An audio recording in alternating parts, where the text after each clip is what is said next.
Magandang umaga, ngayon po ay araw ng Linggo, October 8, 2023 at update po muli sa lagay ng panahon.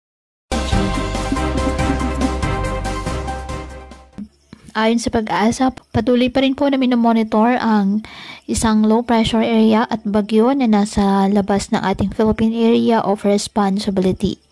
Ang LPA ay nasa silangan po ng ating bansa, inaasahang papasok ng ating Area of Responsibility. Sa loob ng 48 oras, ayon sa Pag-asa, ay mababa ang tsansa na magiging bagyo. Ngunit patuloy po natin na i-monitor ang magiging development po na nasabing low pressure area. Sa ngayon, wala pa itong direktang epekto sa lagay ng ating panahon. Samantala, isang bagyo rin po ang nasa labas naman ng ating Philippine Area of Responsibility.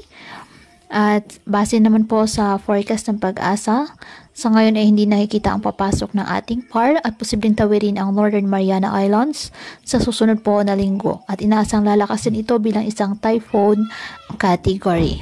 Samantala, patuloy pa rin po na nakakaapekto ang southwest monsoon o habagat sa western section ng northern at central Luzon. Ngayong araw, dahil po sa habagat at localized thunderstorms, ang Metro Manila at nalalabing bahagi ng ating bansa, asahan po ang bahagyang maulap hanggang sa maulap na halangitan with isolated rain showers or thunderstorms. Kaya pinapayuhan ng ating mga kababayan na maging maingat po sa mga posibilidad ng pagbaha at pagguho ng lupa, lalo na po kapag may malalakas na ulan, at ugaliin na magdala palagi ng payong o kahit anong panangga sa ulan o kahit naman sa init ng araw kapag lalabas po ng ating mga tahanan.